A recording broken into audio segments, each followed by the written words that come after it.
are in listen-only mode.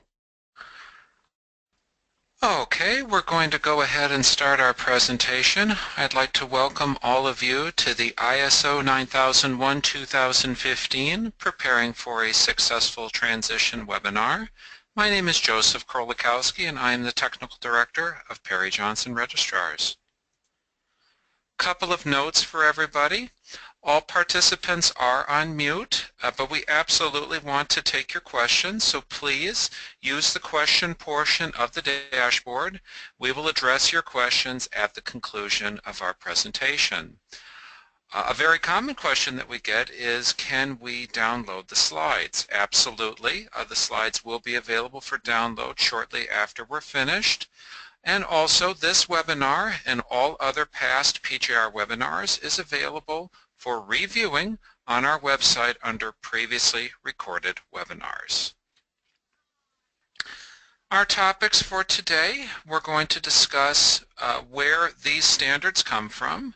We're going to review why the changes to the ISO 9001 standard were so dramatic. We're going to take a look at the timeline for transition. We're going to have an extended discussion on the key changes to the standard. We're going to answer what I'm sure for many of you is a key question. Do you have to overhaul your current system? We're going to take a look at some frequently asked questions that have come up in past presentations. I'll have some concluding remarks, and then we will take your questions. Now, any standard that has an ISO prefix in it means that it is a publication of the International Organization for Standardization. Now, the ISO is a collective. It's made up of numerous international members, and their sole purpose is writing and then providing sanctioned interpretations for standards. Now, each of the standards that they write is assigned to a technical committee, or TC. And the technical committee for ISO 9001 is TC 176. Now, TC 176 itself also includes members from each of the major industrialized nations. The representatives from the United States are the American National Standards Institute. Now, as to why the changes are so dramatic, if you read through the 9001-2015 standard, it's quite a change from what we had in 9001-2008. And there's a couple of key reasons why the changes were so dramatic this time. First, to put it quite simply, a desire to keep up with the times. The industries that use ISO 9001, the needs of those industries have evolved, and they're going to continue to evolve. And the ISO wants all of their standards, including ISO 9001, to keep up with expectations. Obviously, there's also a motivation for ISO 9001 to continue to grow. It's a very well-known standard at this point, but there's obviously hope that it will continue to grow, particularly in the service sector. There was an effort on this update to try to simplify some of the language that's used to aid in understanding the standard and in promoting consistency. And most importantly, and this was a very key goal for the ISO, they wanted to improve the cross-compatibility between standards, so that if you had companies that wanted to achieve more than one certification, that it was going to be easier for them to do so. And we're going to discuss how that was accomplished in just a few minutes here. As the 9001 standard was nearing publication, the final 9001 standard, Nigel Croft, who is the chairperson of TC 176, he gave a presentation, and he was asked, what is it you're trying to accomplish with this latest version of the standard? And Nigel spoke about the three key features that the committee wanted the 9001 standard to have. First, that it fosters a process approach. And processes, of course, are at the heart of what the 9001 standard is all about.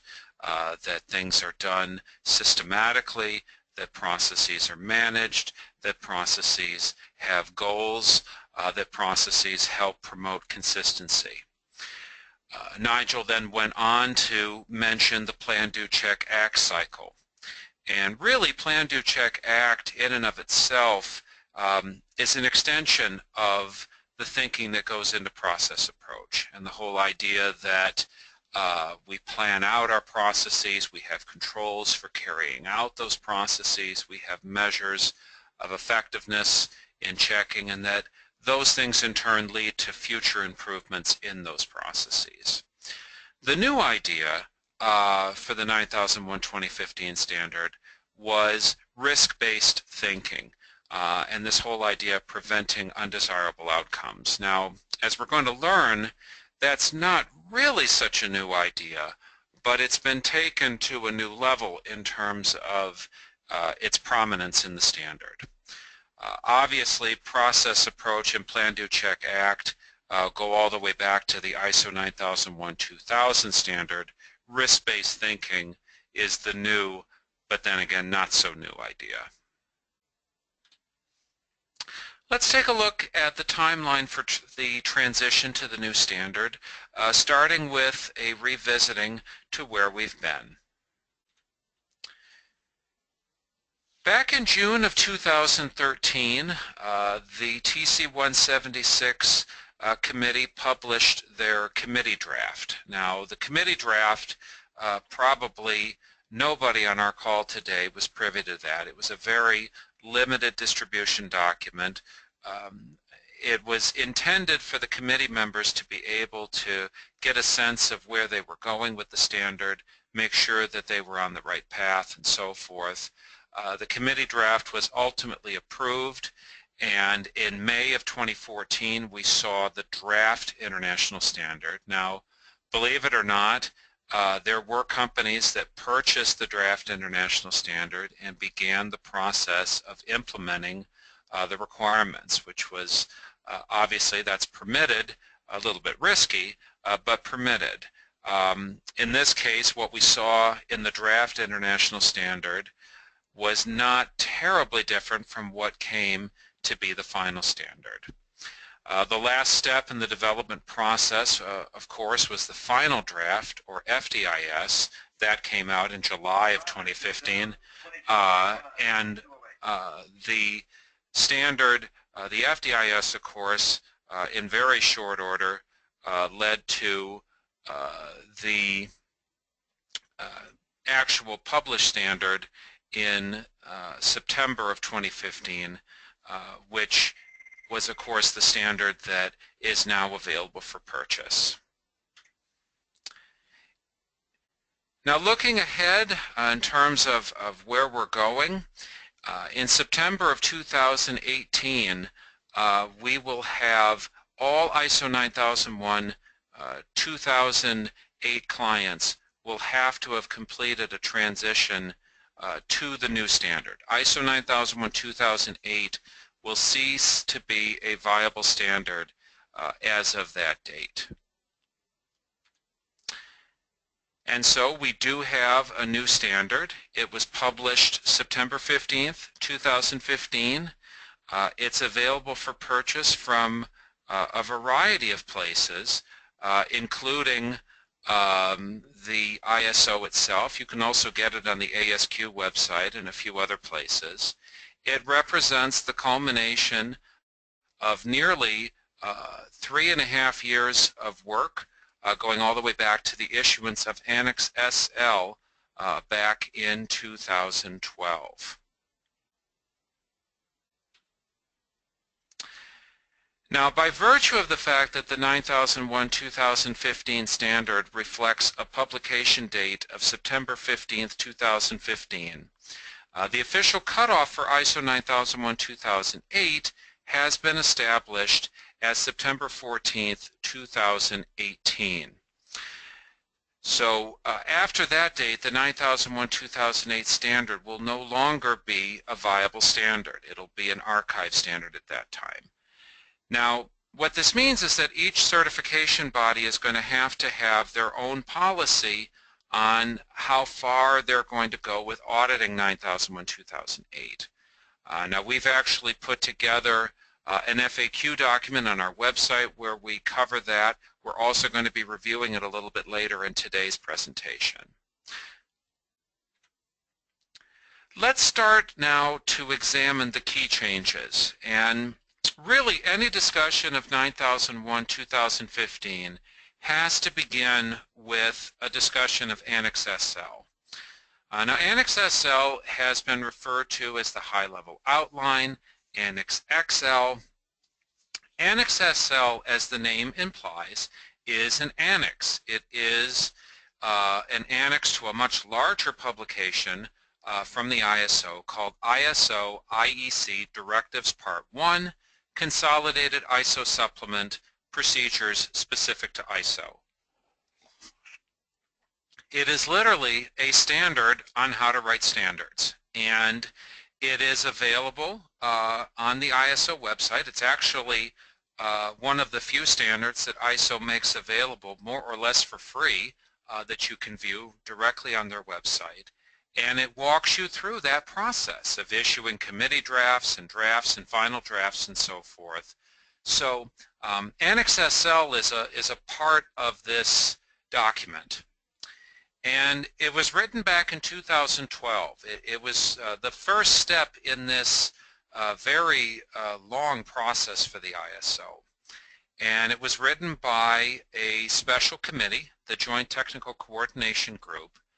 And what it is a 10-section blueprint for writing ISO standards. And it presents common terms, it presents core definitions, and in a number of cases it even provides some of the verbiage that is mandatory. So what this is going to do, or what this is doing I should say, is if you have ISO 9001-2015 and you want to add, say, ISO 14001 or ISO 27001, you can review those standards and you'll see familiar content, and then you can add to your existing system without having to completely overhaul or add a whole new system to it. And that was, as I mentioned earlier, that was a very important key goal for the ISO, was to make it a little easier for companies that want to have multiple systems. If you want to have a quality, an environmental, energy management, whatever certifications make the most sense for your business, Annex SL and the common structure that it represents were intended to make that happen. So what is this 10-section structure? How is this laid out? Well, beginning first of all in sections 1 through 3, we have some familiar items: scope, normative reference, terms and definitions. We're actually going to dig into those a little bit later in the presentation. All of those are non-auditable content. So the auditable portion that falls under Annex SL begins in section 4. And section 4 is called context of the organization. Now, there's a number of high-level items that are here. What is this organization? Who are the interested parties that this organization responds to? What is the scope of the system? What are the processes that make up this quality management system? All of that is found in section 4. Section 5 is referred to as leadership, and there's a number of sections herein where we talk about things like customer focus. The quality policy is found here. Defining responsibility and authority is found in section 5. Section 6 is referred to as planning. This is the primary section for the risk requirement, risk-based thinking. This is also where you'll find quality objectives, and there's a new section on planning of changes here as well. Section 7 is called support, and it contains requirements pertaining to competency, communication, The new term, documented information, we'll be looking at that one in a bit. That is here. Section 7 is also where you will find calibration requirements now. That's a question that we've gotten from time to time. Where's calibration now? It's in Section 7. Section 8 is called operation. And for those of you that are well versed in ISO 9001-2008, you'll see a familiar pattern here. Section 8 operation is very much in the same spirit as ISO 9001-2008 Section 7 product realization. We have kind of a logical flow of items here. Planning requirements for products and services. Once we've sold the product, we have to then design the product. So we have a design section. From there, we purchase what's needed for it or otherwise get externally provided processes aligned and so forth. A lot of familiar content in Section 8. Then Section 9 is referred to as performance evaluation. This is where you'll find inspection requirements, internal auditing is here, management review is here, and the standard then concludes with Section 10, which is called improvement. We have non-conformity, corrective action, continual improvement. All of these common, well-known ideas are found in Section 10. So I want you to think of the standard itself as following a plan, do, check, act cycle. Sections 4, 5, 6, and 7, that's planning. That's the foundation activities of the company. Getting your quality policy together, figuring out what your objectives are going to be, figuring out what your processes are, getting your resources in place, and so forth. Section 8, that's kind of the doing aspect, carrying out all of your core activities. And then Sections 9 and 10, of course, check and act. Let's dig a little deeper now and take a look at the key changes to the standard. And we're going to begin with risk, which I know for many of us on the call today, this is the one that causes the most heartburn. There's been a lot of concern over this, how far are the auditors going to take this, what's expected, and so forth. So what you have to understand about the term risk and how it is viewed in this standard. It is used a total of 16 times in the auditable portion of 9001-2015, and it's in several places. It's not a requirement that is left to just one or two sections, and the idea is that risk is going to be a system-wide strategy. If we go back to when ISO 9001-2000 was published, the new idea back then was continual improvement. And the idea with continual improvement was this was going to be something that was strived for in all processes. Well, that's how they're viewing risk. And that's why the correct way to view this is risk-based thinking, the terminology that Nigel uses. It's not wrong to say that risk management is part of this, but really the bigger idea here is risk-based thinking. And again, the idea that this is something that's going to affect all the various areas of the system, and it's not implying that a formal or documented risk management process is required. And I'm actually going to be pointing out something later where they've gone to lengths to explain that it's not the intent for you to have a formal risk management process. So let's take a look at the actual verbiage. Let's start with how risk is presented in the standard itself, or at least in the primary section. And that would be section 6.1, and 6.1 begins with this verbiage here. When planning for the system, you need to consider the issues that are referred to in 4.1, and by doing that they're referring to both internal and external issues, and the requirements that are referred to in 4.2. And by referencing 4.2 they're talking about internal and external interested parties. So internal, external issues, internal, external interested parties. And then by doing so, you are going to determine the risks and opportunities that need to be addressed. And you'll note that both of those terms are used here. And the idea is that if you're utilizing risk-based thinking, you're going to absolutely prevent or reduce undesired effects, as we see in subclause C here. But you're also going to enhance desirable effects. You're going to identify things that are working well that you should do more of. You're going to identify opportunities to see improvement and so forth. So not just avoiding bad things, but taking advantage of good things, of opportunities to achieve improvement, and then moreover to feel assured that your quality management system can achieve its intended results. Now clause 6.1.2, which is the sister clause of the standard, states that the organization shall then, once you've determined what those items are, you shall plan actions to address those risks and opportunities. And you will also plan how to integrate and implement those actions into your processes. And that's key verbiage. Again, it's not the intent that you have a formal risk management process. The intent is that you integrate these risk actions and opportunity actions into the processes that you already have, and that you then evaluate the effectiveness of those actions.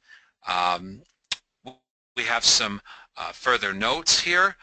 They talk about avoiding risk, taking risk in order to pursue an opportunity, eliminating the risk source, and so forth. Now, for a number of you on the call today, I suspect that you're thinking, you know what, we already have risk-based thinking as part of what we do. And you're right, you're 100% correct. There are a number of things that you're likely doing, and in some cases required to do, under ISO 9001-2008 that are going to help you demonstrate compliance to risk management. And I've got a few of them here for you to consider. First of all, management review. You're required to have management review meetings, and within those management review meetings you're supposed to be assessing your system and trying to target improvement efforts. That is risk-based thinking. In 722, you are required to review requirements related to the product and assess customer expectations against what you are currently capable of. That is absolutely risk-based thinking and planning. 622, training. You are already required to assess competency needs and take steps to assure that your personnel are qualified and competent. That's also risk-based thinking. And then finally, and perhaps most obviously, preventive action. Assessing potential problems and taking action to avoid those problems in the first place. Let's keep going with our exploration of what's changed in the standard. The terms procedures, records, and documents have all been eliminated, and they've been replaced with the collective term documented information. Now, I'd like to point out that in Annex A6 of the standard, and we're going to be looking at Annex A in a little bit, there is an important clarification that's provided. It's mentioned that you need to look for the terms maintain and retained. And here's the context in which you need to understand these two terms.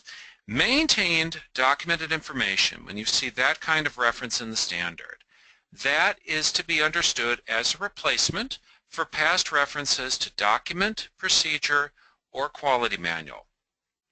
Those items are all, when you see maintain documented information, that is a static document. Now there's only a few of those items that are required. One good example is clause 4.3.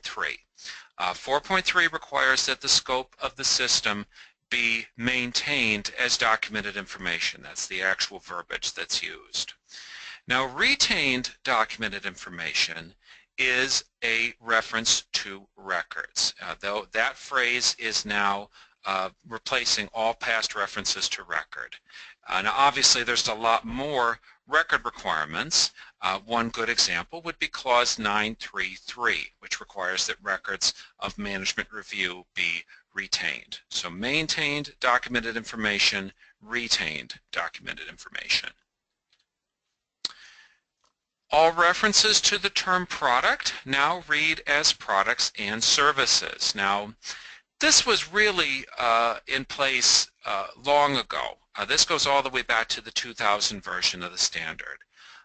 If you read clause 3 from that standard, you'll note that it says wherever the term product appears, it can also mean service. Product was always intended to be understood as not just limited to tangible products. It's essentially whatever you get paid for. Think of it that way. But what they've done now with the 2015 standard is they've rolled out the phrase products and services. Obviously the standard is trying to be more inclusive in terms of which types of businesses can pursue certification. The phrase management responsibility has been replaced with leadership. This is furthering the concept that management has to lead by example and involvement rather than simply directing that activities are performed. Continual improvement has evolved and is now part of a larger section called improvement. And the idea here is that continual improvement is one part of an improvement strategy. There's other types of improvement, breakthroughs, reactive changes, reorganizations, and so forth. Each of these can and should be understood as also being a form of improvement. Suppliers are now being referred to as external providers. This is actually also explained in Annex A8. And external providers is actually a fairly broad term, and it's taken to include outside suppliers, associate companies, outsourcing, basically anything that occurs outside of your organization could be construed as external providers. And where the older versions of ISO 9001, these requirements were a bit scattered, they've all been kind of brought together under one heading in ISO 9001-2015.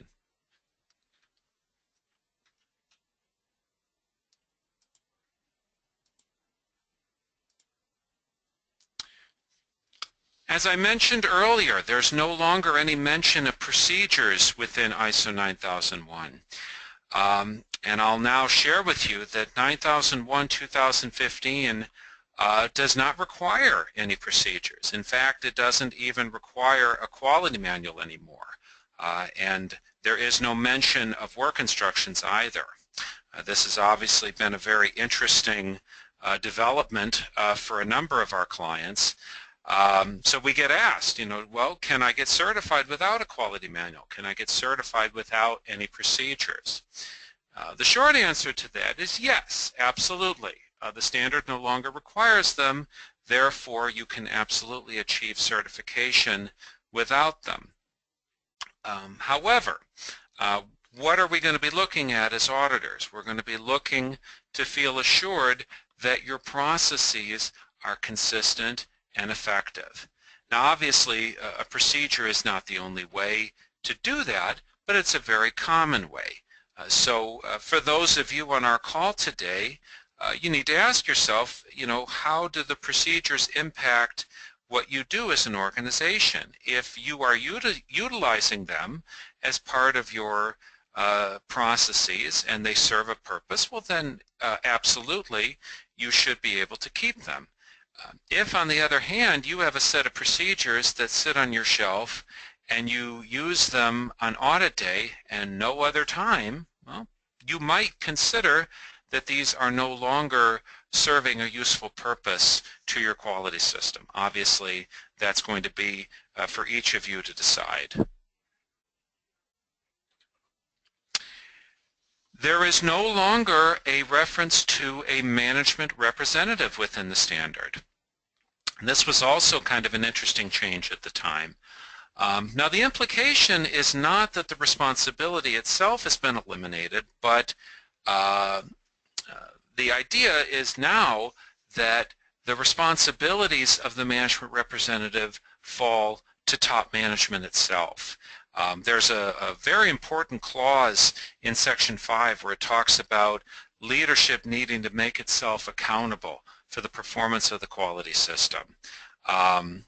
Now, does this mean that you can't appoint a key contact? Absolutely not. You can certainly appoint somebody that's going to be the contact person for the auditor, is going to call the management review meetings to order, that's going to coordinate corrective action efforts and so forth. But again, accountability needs to rest with the leadership team. Now, for many of our clients, this is already how it's done.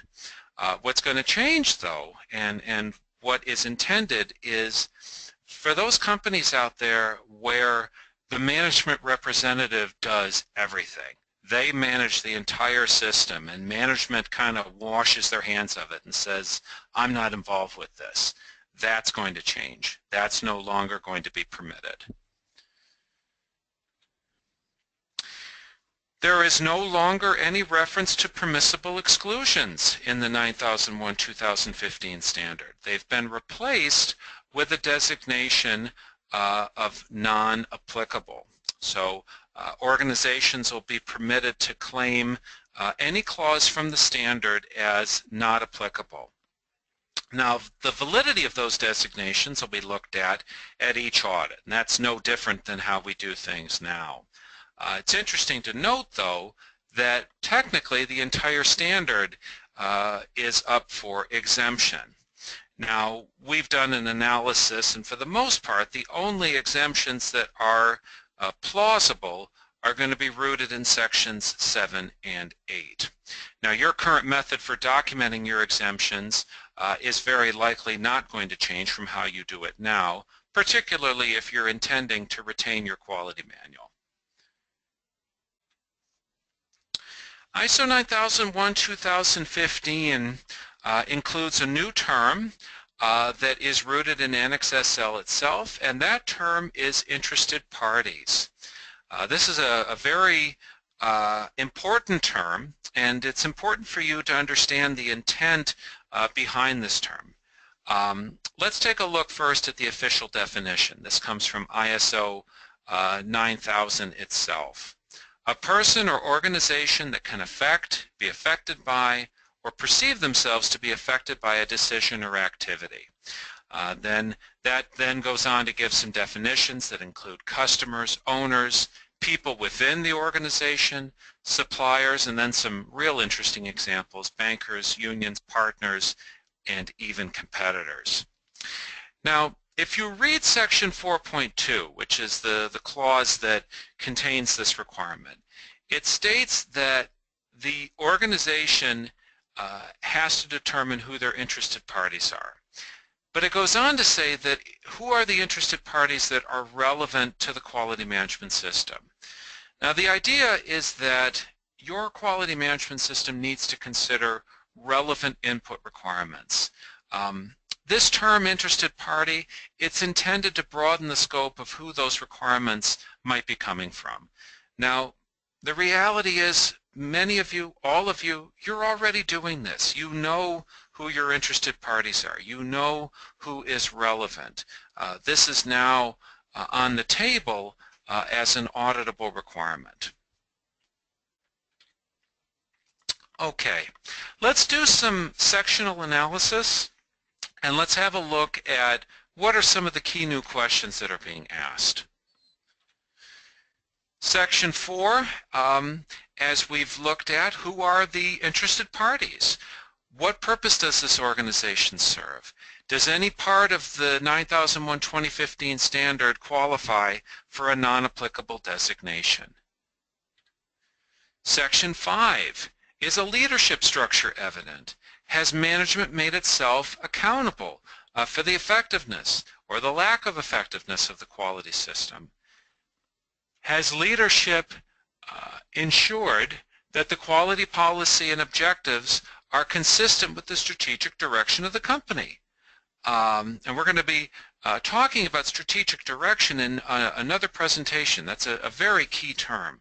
Has the quality policy been made available to all interested parties? Now, you'll remember that interested parties refers to both internal and external interested parties. Has the quality management system been integrated into business processes? Special note on that one. That does not mean that we're going to be digging through your financial records, not at all.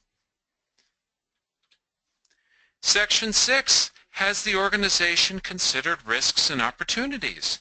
Are they taking actions for those risks and opportunities? Looking at quality objectives, do we know who's responsible? Do we know what the target date is? Do we know what we're trying to accomplish? Are quality objectives relevant to conformity of products? Do they enhance customer satisfaction? These are all new ideas. Section 7, not a whole lot of new content, but one key new piece is organizational knowledge. And this one challenges us and says, well, do you have mechanisms in place to retain organizational knowledge or knowledge gained through experience? Have you considered changing needs, changing trends against your competency base and determined what's needed for the future? In Section 8, as I mentioned earlier, a lot of familiar content, most of it coming from the old Section 7 product realization. A couple items from Section 8, but otherwise no significant new content. And that's also the case for Section 9. Section 9, of course, is where we now have management review. It's been merged with the other monitoring type activities. And that's also the case for Section 10, improvement. A lot of existing content, things that should be very familiar to us, continual improvement, corrective action.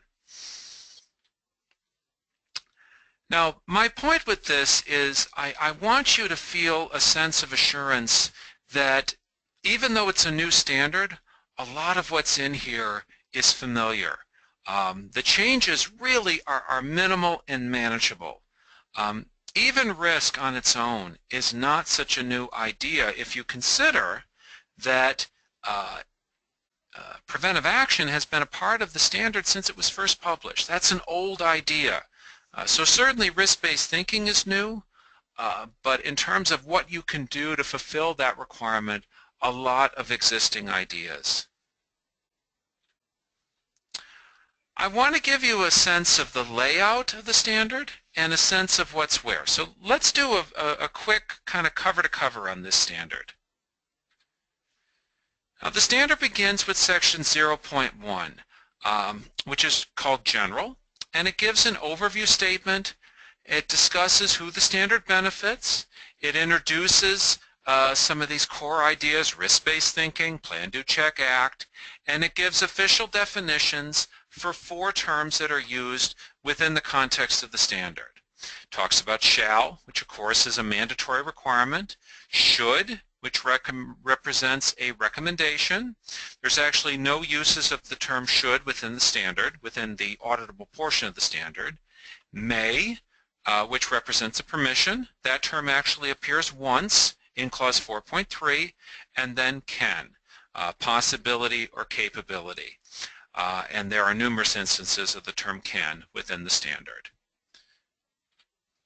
In Section 0.2, we are introduced to the 7 quality management principles. You may remember that there used to be 8 of these. 2 of the older ones were combined into what we now refer to as evidence-based decision-making. But otherwise, a lot of familiar ideas here: customer focus, leadership, process approach, improvement. The 7 quality management principles, of course, are given a much more thorough explanation in the ISO 9000 standard, which we'll be discussing a little bit later. Section 0.3 is process approach. Reinforces the importance of process approach. There's an improved graphic for it. You may remember the circle diagram from ISO 9001-2008. It's been reimagined. It's been aligned with the sections of the standard and kind of aligned also with Plan, Do, Check, Act. In section 033, we have a standalone section for risk-based thinking, which seeks to define the term, explain its importance. We'll be seeing one more of those in just a bit. Section 0.4 talks about the relationship between ISO 9001 and the 9000 and 9004 standards, which we'll be mentioning again just a little bit later. The numbered sections then continue with sections 1, 2, and 3. Now these are referred to as scope, which is kind of the general verbiage related to the applicability of ISO 9001. Section 2 establishes a normative reference to ISO 9000 for all the official terms and definitions. And then Section 3 is called Terms and Definitions, but at the moment it is without content. There's a chance, of course, that it may be used in the future for ISO 9001 specific definitions, but at the moment it is without content. We've already reviewed sections 4 through 10 and what they contain, so I'd like to now turn our attention to Annex A. Annex A is an exceptionally helpful couple of pages within the standard, and if you don't already have your copy of the standard, when you get it, I definitely encourage you to be well acclimated to Annex A and what it says. There are 8 subsections within Annex A. We're going to cover each one of them right now. In A1, we have an affirmation that as an organization you don't have to align your documents to match ISO 9001-2015, and you don't have to use the specific terms that are found in the standards. So, for example, if you want to refer to records as records, then go for it. There's no reason that you have to suddenly start referring to them as retained documented information. If you want to refer to suppliers as suppliers, that's fine. You don't have to suddenly start referring to them as external providers just because the standard does so. So that's A1. A2 is called Products and Services, gives a little bit of an explanation of intent in changing all the references of product to now read Products and Services. A3, understanding the needs and expectations of interested parties. There's a good explanation on what they're going for with that term. It establishes the fact that this is both internal and external. Very helpful section there, section A3. A4, risk-based thinking.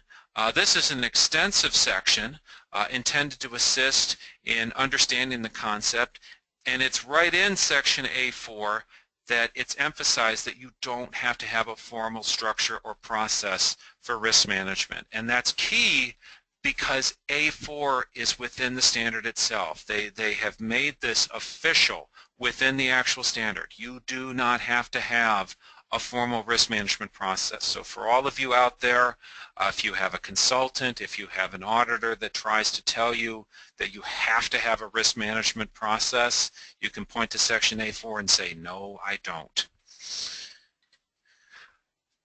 Continuing on with section A5, applicability, there's some discussion on why the idea of permissible exclusions was removed from the standard, and the new concept of non-applicable clauses is given some discussion. We've already looked at Annex A6, documented information, where it is explained the difference between maintained and retained documented information. A7, organizational knowledge, there's an explanation of requirements pertaining to competency and ongoing competency, and also the whole idea that an organization is going to be facing some challenges, including losing long-time employees and how that might impact your base of organizational knowledge. Then we have A8, which is control of externally provided products and services, and again, we looked at that just a short time ago. So definitely make sure that you are well versed in Annex A. The standard then concludes with Annex B, which is some extended discussion on the relationship between 9001 and various other publications, and a bibliography. Now, we mentioned earlier that we were going to address the question, do we have to overhaul our current system? Hopefully by now you have come to the conclusion that you do not have to overhaul your current system. We mentioned earlier how the TC 176 committee wanted to improve the inclusiveness of ISO 9001. If you tell over 1 million worldwide registered firms that they have to overhaul their system, that's not inclusive. That's nowhere close to being inclusive. So the idea is that an organization should be able to have their system evolve into 9001 2015 without being thrown into chaos. So let's explore what that means in real terms. If you have a quality manual that fits your business and you want to keep it, you can absolutely keep your quality manual. If you have existing procedures that contribute to process effectiveness, that contribute to process consistency, absolutely you can keep those as well. If you have a well-known, well-established quality policy, if you have well-implemented quality objectives, you can absolutely keep those things as well. Now, with something like quality objectives, you may have to supplement a bit how they're documented, but the objectives themselves, in all likelihood, will be unchanged. Let's take a look now at some frequently asked questions that have come up in past presentations and the answers to those questions. Does our staff have to complete transition training?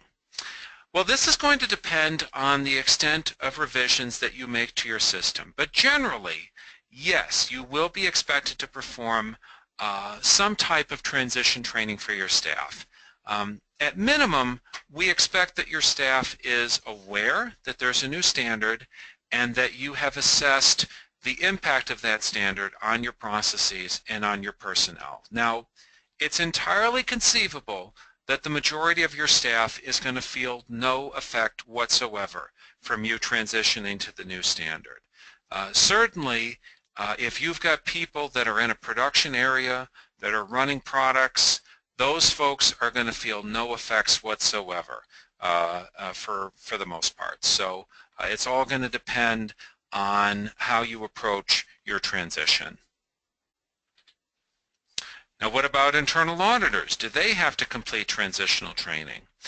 Well, what you have to remember about internal auditing is it is a competency, and that means it is up to you, the organization, to determine what it means to be competent. So if you have a set of internal auditors that work for you that know your processes inside and out, have done audits for you for a long time and are good at what they do, it's entirely conceivable that those auditors could complete a period of self-study and be ready to audit the new standard. It's going to be up to you as an organization to determine what's appropriate and what's applicable. And has always been the case, we will judge the competency of your auditors by the overall effectiveness of the audit process itself. Have the other standards been updated yet? The answer is yes. All 4 of the major industry standards have indeed been updated. AS 9110, AS 9100D, which is the aerospace standard, was published back in September of 2016.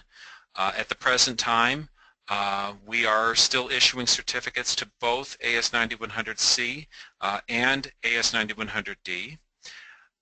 IATF 16949 for automotive was published in October of 2016.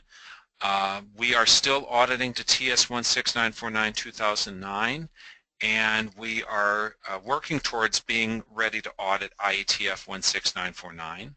TL 9000 for telecommunications was published back in July, was listed as effective September 2016. That standard is also available. The only major standard that is not planning to continue its alignment to ISO 9001 is ISO 13485. ISO 13485 was published as a 2016 standard back in March, and it was actually written to align with ISO 9001-2008. Now, regarding these 4 standards, we do have other webinars on all 4 of them. I do encourage you to visit our website for further information if you want to learn about any of these standards.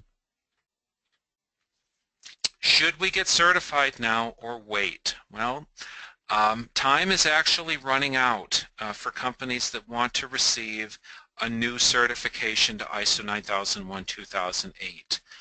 We have established a cutoff date of March 14th, 2017, which is next month, for any company that wants to get a new certification or a recertification to ISO 9001-2008.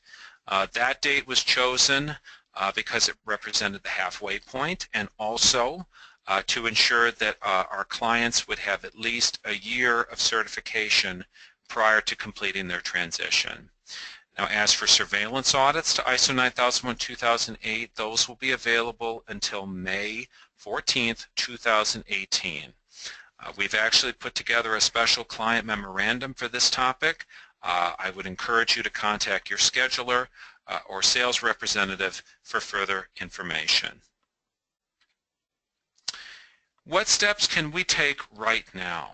Well, I do encourage you to follow the path that is laid out in the IAF ID 9. This is Informative Document 9 from the International Accreditation Forum. And they recommend a 7-point process.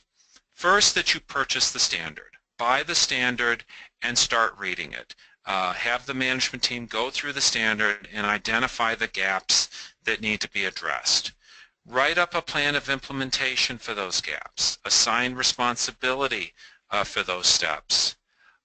Ensure that your documents are updated, not to reflect the new standard, but to reflect anything that you're changing in your processes or any new processes that you're implementing. Take steps to ensure that all necessary awareness and transition training have been provided. Perform a full system internal audit followed by a management review. Take corrective action for any internal audit findings, and then coordinate with PJR to plan your official transition audit. I would also encourage you to work with your auditor. For many of you, you've had your auditors for a number of years. They know your systems, they know your people. They're going to be a valuable resource to you in your transition period. All of our auditors have been through transition training. They are all ready to audit the new 9001-2015 standard. Quick updates on the support standards. ISO 9000, which is the Fundamentals and Vocabulary document, was also published on September 15th, 2015. This covers all sanction definitions, the 7 quality management principles, and it also includes a series of concept diagrams showing the intended interrelationships of ideas. As before, the 9000 standard is not a certifiable document. 9004 remains at its 2009 revision for the time being. It is very likely going to be updated soon. That, of course, is Guidelines on Improvement. And ISO 19011 remains at its 2011 revision for now. That, of course, is the guidance document on performing audits. This is an exciting time for companies to be pursuing quality system certification. PJR feels that ISO 9001-2015 is a beneficial update to the standard. We feel it's a very well-written standard, and you're going to feel some benefits from updating to it. We will continue to provide you timely updates on the transition process, and we will endeavor to make sure that our clients have a smooth go of it when they are ready to transition. Some further information We have prepared 2 reports that we feel will be beneficial to you. They include a side-by-side comparison. It's a grid. That's available right on our homepage. And you'll also find an FAQ report highlighting key questions and answers. And again, both of those are at our website, www.pjr.com. I'd like to invite you to tune in for one of my other webinars. We have the interaction of processes and its importance to a successful audit, shown on a semi-monthly basis, explores the crucial topic of processes and how to understand them. What to expect during your Stage 1 audit, also reviewed on a semi-monthly basis, help you feel prepared for your first official assessment by a certification body. And I'll share with you that I'm developing a new webinar for 9001-2015 with fresh content under development as we speak, premiering June of this year.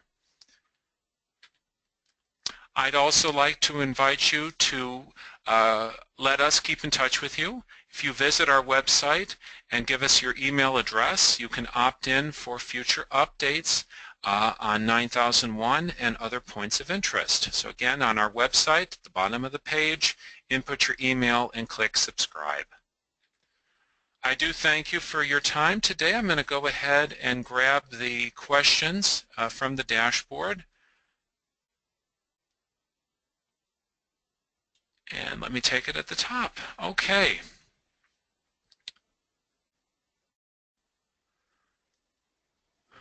Okay, Chris Jernick, and again, I do hope I'm pronouncing that right. Can you expand in regards to the removal of the management rep, pushing the focus to top management? What or who is considered to be top management?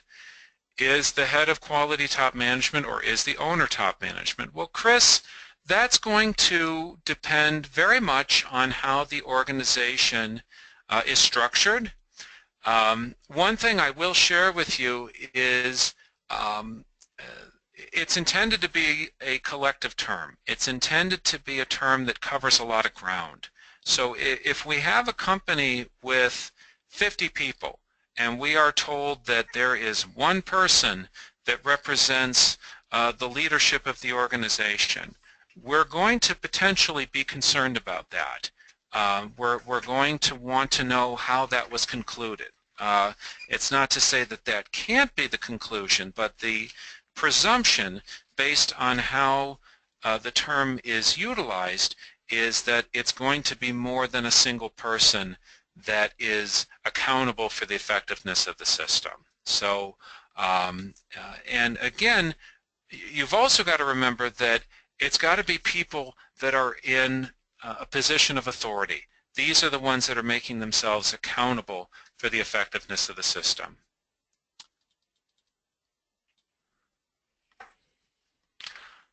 Ronald Ryder asks, what role does the context play in risk-based thinking? What will the auditors look for in order to validate it? Well, the intent with risk-based thinking is remember that the idea here is that context is rooted in being aware of external and internal issues. And external and internal issues, there's almost a negative connotation there, but the emphasis is in awareness and in making sure that you are looking ahead and considering the risks, considering the opportunities. So what role does the context play?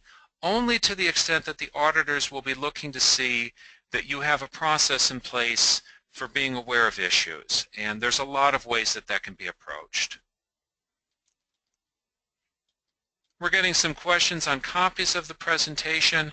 The presentation will be available for download shortly, and it will also be available for reviewing. Both of those are going to be facilitated through our website. James Shaw asks, my company is a service provider. We have been exempt from engineering and design, but it appears we may have to comply in some form. Is this true, or can we stay exempt? James, absolutely. You can claim an exemption. if the requirement does not apply to you. You would simply have to make your case as to why. If you don't design anything, you can absolutely claim Section 8.3 as an exemption.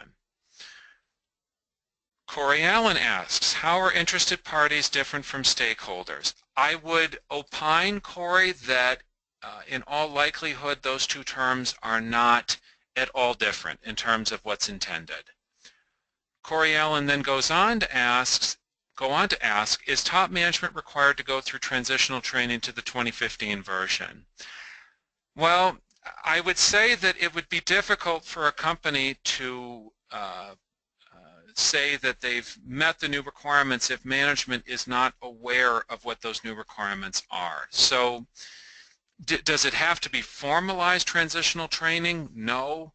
But management absolutely needs to be aware of what these new requirements are and how their participation and awareness of what's going on with the system is now much more dramatically pronounced than it had been in the past. Okay, Raymond Sharkey asks a question with regards to risk. Risk is only used in conjunction with opportunity in the standard, implying distinctly different negative and positive outcomes. But the new definitions state that risk can be both bad and negative and provides no definition for opportunity. Can we define this within our QMS to treat risk as the bad, undesired, and opportunity as good, desirable? Absolutely. Raymond, if it helps you feel like you've got your hands around this requirement to have it be defined as kind of a two-pronged item within a procedure or within a management manual or something of this nature, absolutely, absolutely.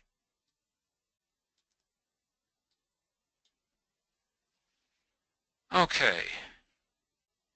Crystal Hemphill, I am a bit confused when you say we don't need to update and use the procedures manual or the quality manuals. Where are the changes documented? Well, Crystal, what you have to remember is those documents aren't required in the first place. And furthermore, you need to consider, why do we have a procedure in the first place? What purpose does a procedure serve? A procedure, in its purest sense, it's intended to control a process or an activity. And that should be your process, your activity. It should not be something that is written strictly to address the content of the standard itself. I would say that if your procedure is written in such a way that it is just a regurgitation of content from the 9001-2008 standard, my question would be, how much use are you getting out of that? It would be better if your procedures, should you choose to have them, be a reflection of what your processes are. So if your processes need to change for the new standard, well, that's different. Then potentially, if you're looking to keep procedures, those should be updated. Okay.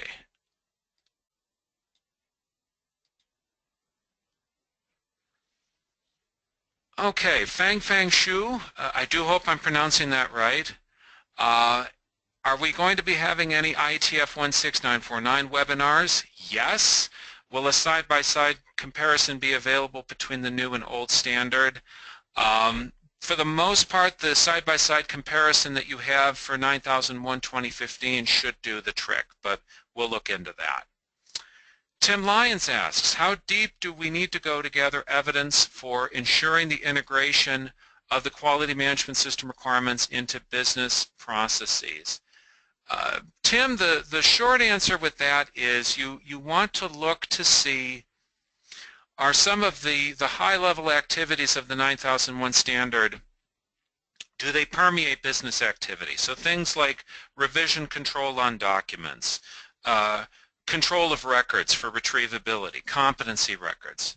That's some of the activity that they're talking about there. Allison Largen asks, how does this affect ISO 14001? Well, Allison, I can tell you that ISO 14001 is an Annex SL based standard, Beyond that, I would request that you utilize one of our other webinars for some further information on ISO 14001. Okay.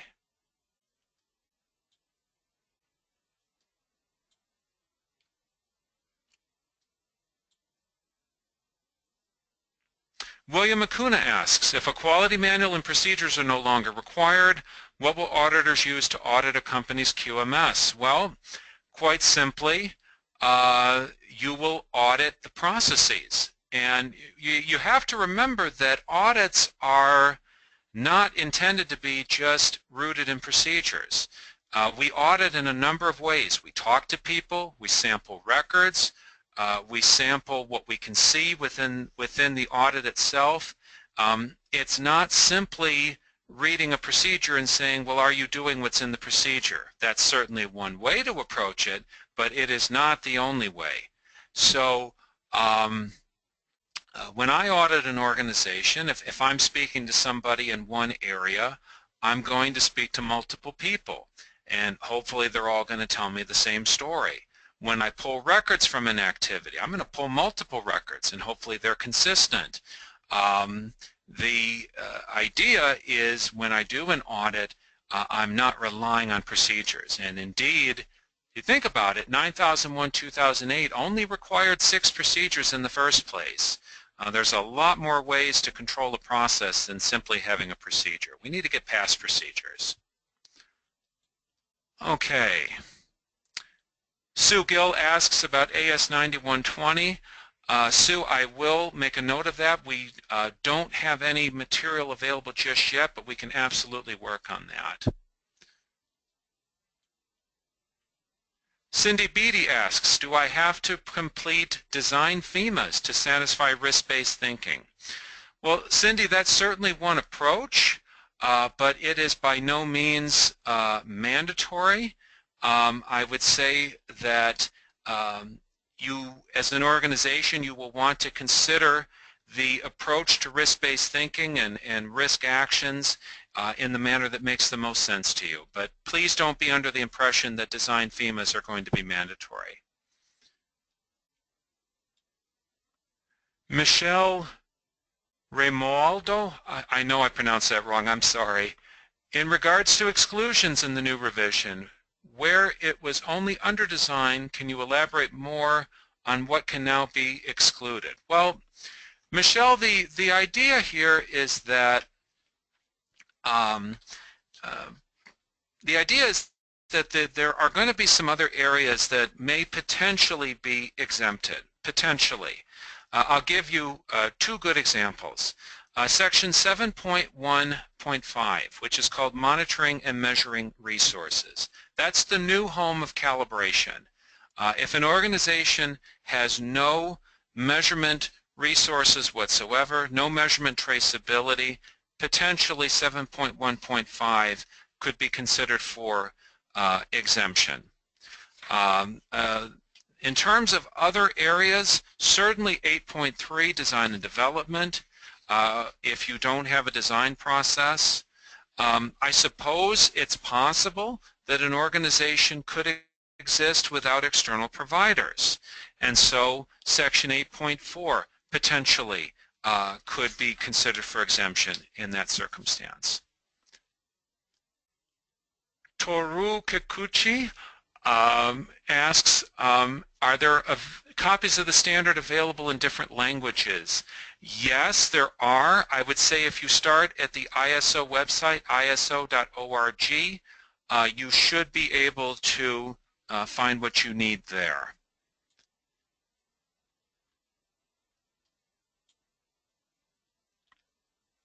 Okay, we have a question from Brian Smith with regards to recertifying to the standard. Brian, with regards to the availability of the 9001 standard, I'm going to request that you contact your scheduler. We will address your question offline.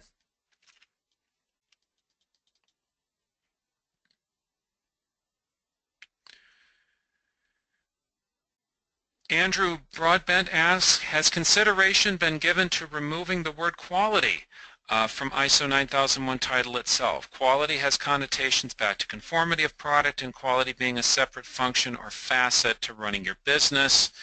Current standard is really about the management systems already.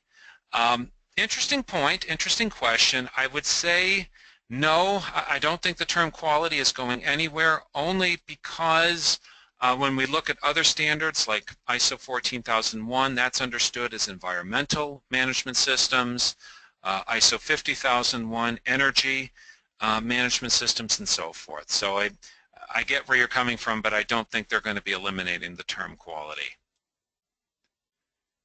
Any suggestions to deal with a resistant president? Interesting question from Kim Ogle. Well, I suppose, Kim, if the auditor comes in and is unable to feel confident that management is participating in the quality system and making themselves accountable, they certainly have the basis to write a nonconformance now. So I suppose the specter of a nonconformance, perhaps that will help your cause. Tim Lyons asks, where does the organization determine the boundaries and applicability of the quality management system to establish its scope?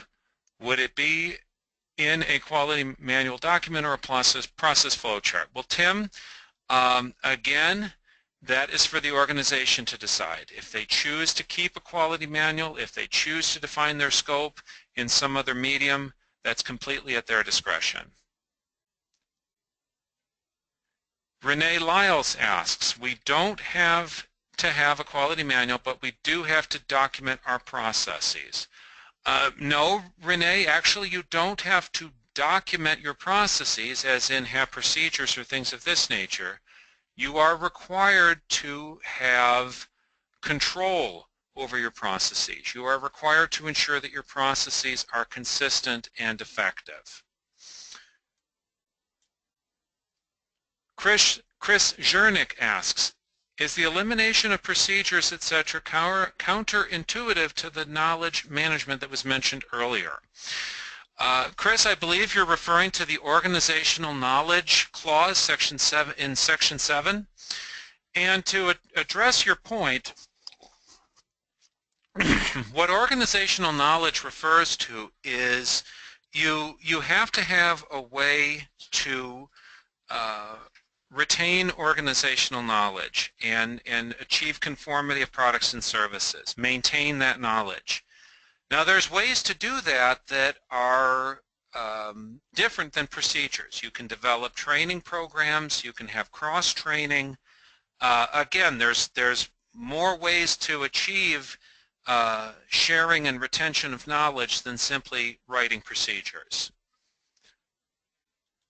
Khaled Fathala, I apologize, I'm sure I mispronounced that. If the quality manual is not required and an SOP is not required, how can the auditor review the quality management system? Well, again, that is facilitated by auditing the processes, taking multiple samples, talking to people, reviewing records, and so forth.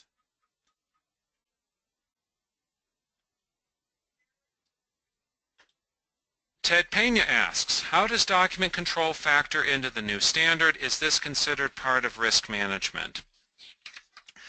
Well, I suppose in a way, Ted, you could make the argument that this is that not controlling your documents is a form of risk, but there is a requirement for document control. It is found in section 7.5. Documented information. There's a whole section on creating documented information, updating it, controlling it, and so forth. Steve Holdenack asks, what does it mean that a standard is not certifiable? Well, in the case of ISO 9000, Fundamentals and Vocabulary, it's an officials document. It is available to provide the sanctioned definitions of many terms and so forth, but you cannot get certified to ISO 9000. You can get certified to ISO 9001, but not to ISO 9000. That's what I mean by that. Bill Connor asks, we intend to use internal auditing process to primarily identify risks and opportunities regarding our processes. Is this acceptable, or will auditors expect more from leadership team involvement? Well, Bill, I'd say that using the internal auditing process as a tool is potentially going to work, but remember that you're required to discuss risk actions within the context of the management review meeting. So I'll say that that sounds promising. We will see how that plays out for you. Melissa Henderson asks, do we still need an audit matrix? Well, Melissa, you're still required to control your audits. You're still required to show that your audits are planned. A matrix per se is not mandatory. Ruby Magdusa asks, where can I get a free copy of the new standard? I'm afraid the answer to that is nowhere. You do have to purchase the standard yourself. Okay.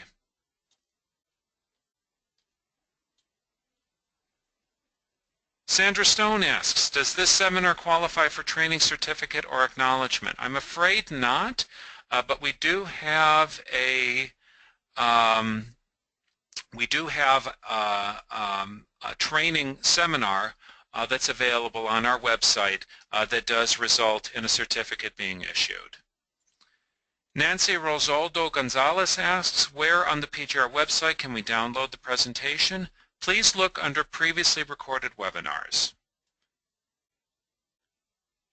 Brian Smith asks, does risk assessment have to apply to all processes or just those we feel need it? Well, Brian, the idea is that you are vigilant. I would say that if you are identifying risks and opportunities in some but not all areas, that would be satisfactory.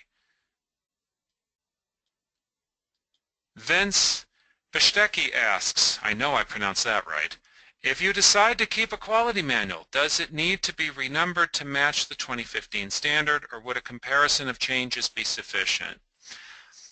Vince, I would say that if your procedure includes the words, this procedure was written to meet ISO 9001-2008 clause, etc., that should probably be updated.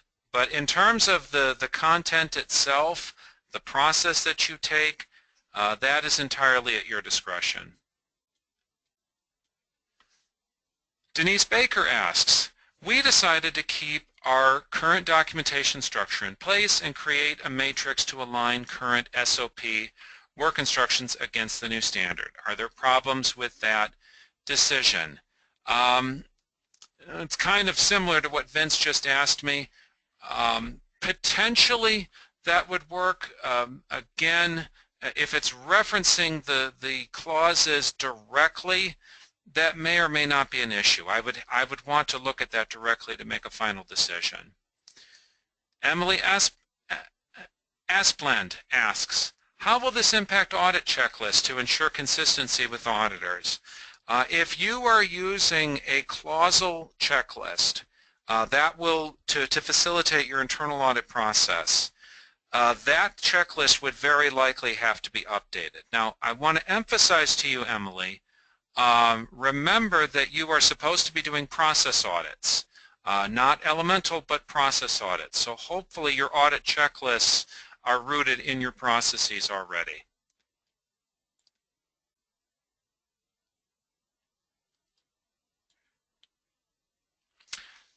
Kelly Diener asks, if our registration expires in January of 2018, but our planner states that our audit is scheduled in August, can we bypass the scheduled audit and convert without having a major?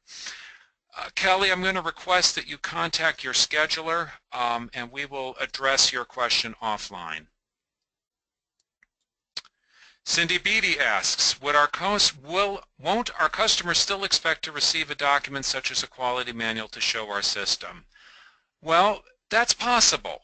My point is that the quality manual is no longer required by the standard. Obviously, if it's established as a customer requirement, that takes precedent. Jerry Stanford asks, objective evidence has been key. The quality management system, including competence, is do as you say as you do. Aerospace is all about documentation. Isn't saying we don't need documentation sending a mixed message. Well, Jerry, my larger point is that you are no longer required to have procedures. That's not the same as saying that you're not required to have evidence of your completed processes or control over your processes. In the aerospace industry, they are at their own discretion on what's required. Same for automotive, same for other industries. If you feel that for your company, for your organization, it is value added for you to have more structured procedures, you're certainly free to operate your system in that manner. Robert Brown asks, is a full systems internal audit to 9001:2015 to be part of the recertification audit process? It's not feasible to complete all audits to show to the new standard prior to our recertification in May. Robert, at a minimum, what we would expect is that you have done a supplemental internal audit to address all of the new requirements, at minimum. And ideally, you should be doing a full systems internal audit to verify that you've completed a successful transition. And again, we will be making copies of the presentation available for reviewing shortly. You'll find that under previously recorded webinars on our website. Any further questions today?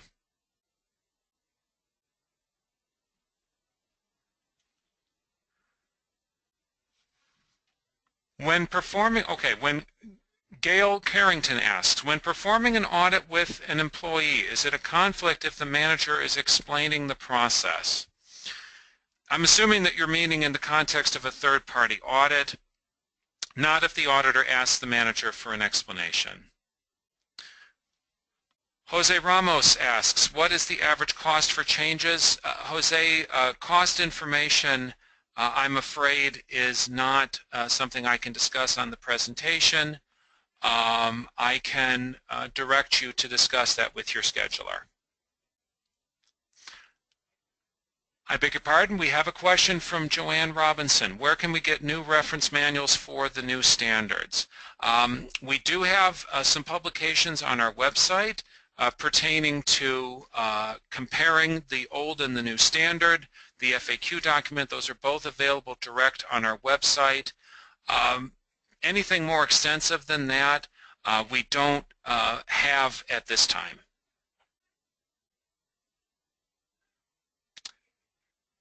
And Lisa Lecton and the others, we absolutely will be making the slides available for download shortly after the presentation is concluded.